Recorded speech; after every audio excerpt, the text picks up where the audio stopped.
I'm Lisa Suzuki, and I teach at New York University and do work in multicultural issues, assessment and counseling, and I'm a psychologist. You work in the Department of Applied Psychology. Yes. Can you tell me about the difference between basic or theoretical model of psychology and the applied psychology model? Sure.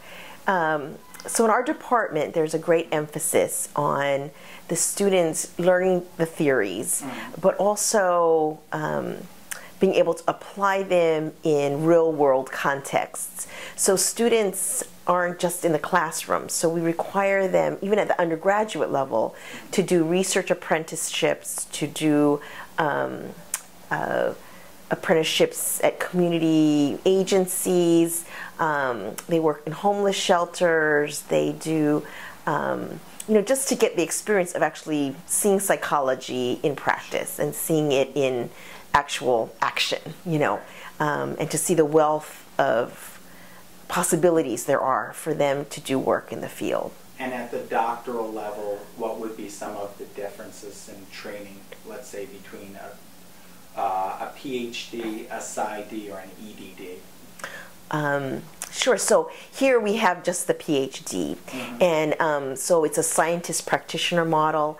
There are fairly heavy research requirements as well as clinical requirements, and so the emphasis has been in terms of really thinking about how psychologists are creators of new knowledge at the PhD level, and that becomes sort of a very basic emphasis within the program. Sure. So students are trying to do the clinical side as well as the research side. It makes for a very hectic and intensive experience, and but yeah, that's definitely the way that we roll. Okay, Yeah. very good. As opposed to a PsyD?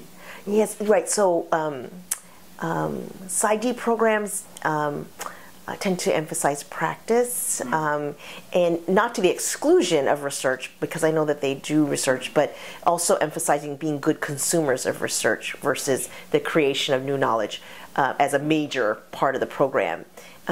So I think from day one, they're out in the field getting experiences in the field.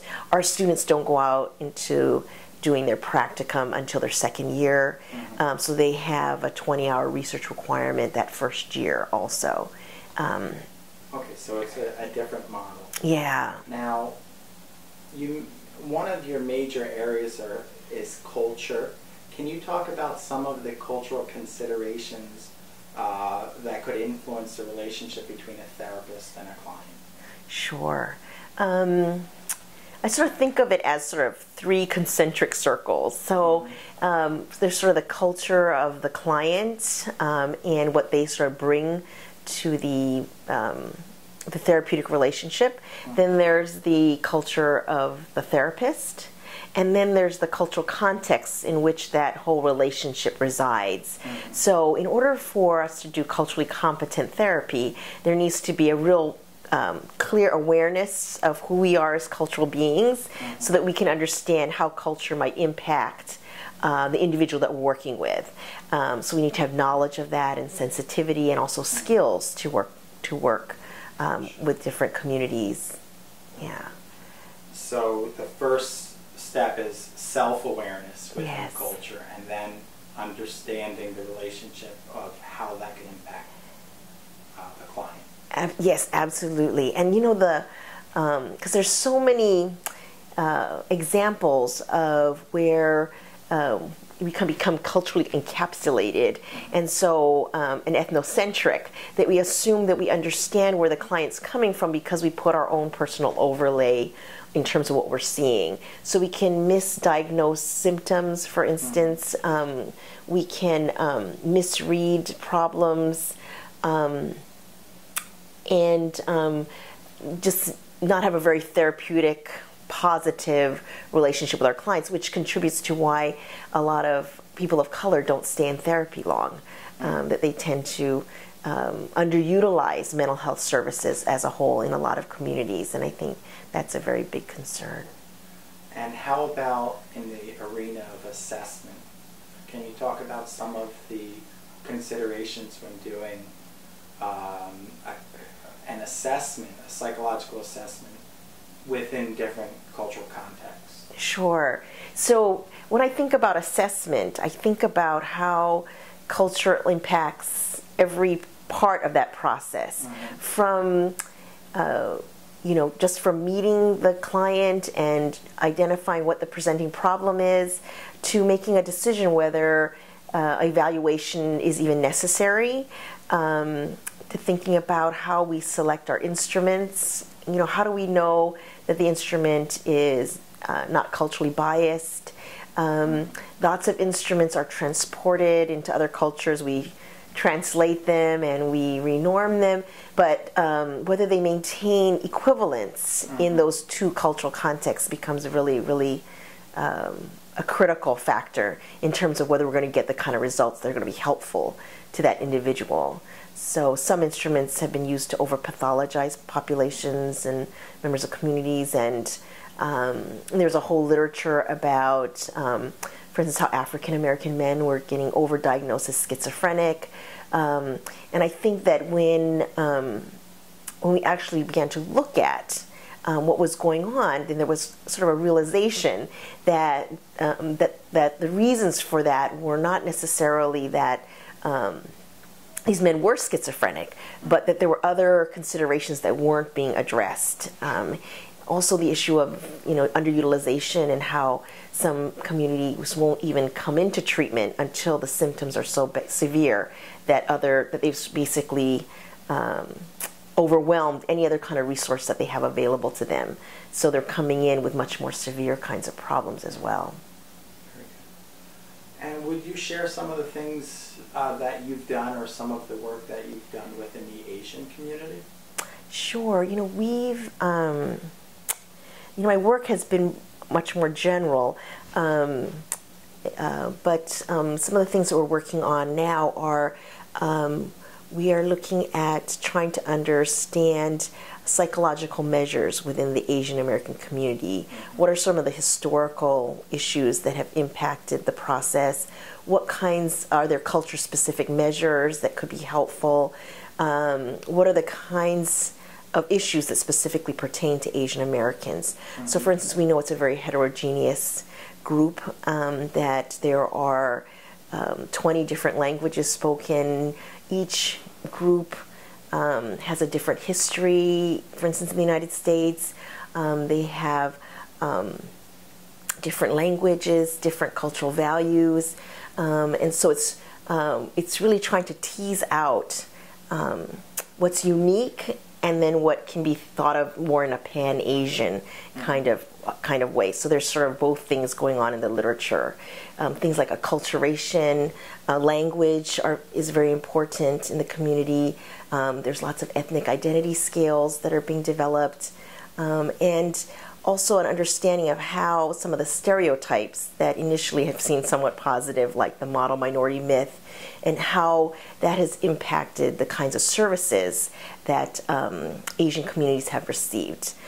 So there are some Asian communities that are faring much better than others. So when you look at the mean socioeconomic status of Asian Americans in this country, it looks relatively better than other racial and ethnic minority groups. But then when you look within and look at the subcultures within that, there's quite a range. So some groups are doing well and others are not doing well at all. So it gets to be a very complex kind of analysis. Sure. Now, in terms of doing research with ethnic and cultural minorities, what are some challenges that develop in the area of collecting data? Sure. One of the things we talk a lot about is the need to establish cultural bridges into communities. That communities have been, some communities have been hurt by researchers. So a colleague of mine, Sam Juni, has been, for instance, traveling down to Native American, American Indian reservations, wanting to bring students to those communities to be able to look at psychology within those cultural contexts. And one of the things he talks about is that one of the first questions they ask, are you a researcher? Are you going to be writing about us?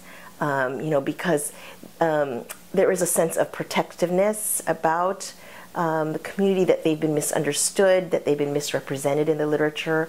So those are some things to really think about.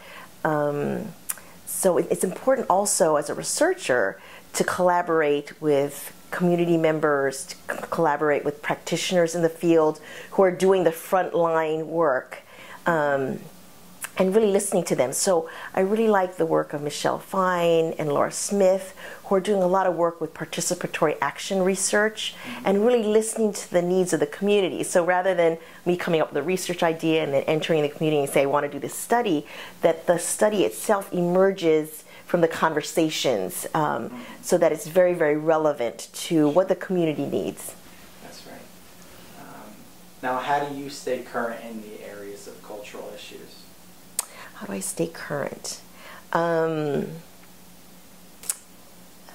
a number of ways, but one of the ways that I find most inspiring is attending conferences, especially conferences that are bringing together researchers, clinicians, community members. So there are a number of culture conferences going on, and I find that to be a great avenue to really hear and read and just get really immersed.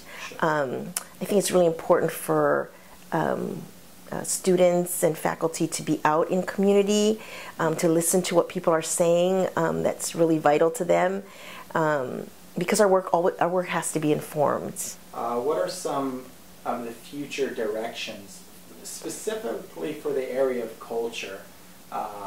Where do you see the field of culture in the area of psychology going in the next 15, 20 years? I would say, there was a time when they would write about multiculturalism as sort of a fourth force in psychology. And I think we're moving well beyond that. So I think within APA and within NISPA that there is a real sense of agreement that culture matters. The ways in which it matters can be a matter of debate, but the idea that culture impacts all psychological phenomenon, I think, is pretty well accepted. But the work is becoming even more complex. So even if you're a psychologist in the United States, the issues of having to provide treatment or to work with immigrant communities, refugee communities, there's a globalization of psychology, I think, which is so critical and so exciting. The frontiers have really broadened out. But there's still a lot of work to be done just within the U.S. as well, and within our state, because New York is so diverse, that we really see so many things. So I think it's a very exciting time to be a psychologist, and to really think about what is cultural competence and how do we train, for instance, in training, how do we train culturally competent psychologists? And it's not just the knowledge that they have to have, but it's really an awareness. So you can be very culturally competent within one community, but again, you have to think about how does that translate when you're entering a new community? How do you establish that again? I understand. I'd like to conclude by asking you what aspect of your own professional career as a psychologist you're most proud of. What am I most proud of? I think I'm most proud of being a part of a very exciting discourse around culture and its impacts on communities and individuals and psychological practice. I feel like I graduated at a very exciting time when people were really getting excited about the movement. People are very social justice oriented.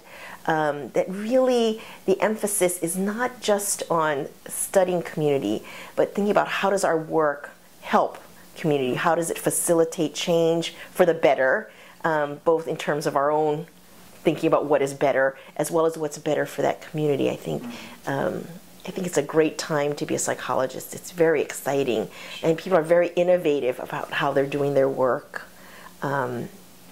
So I think that's the thing that I'm most proud of.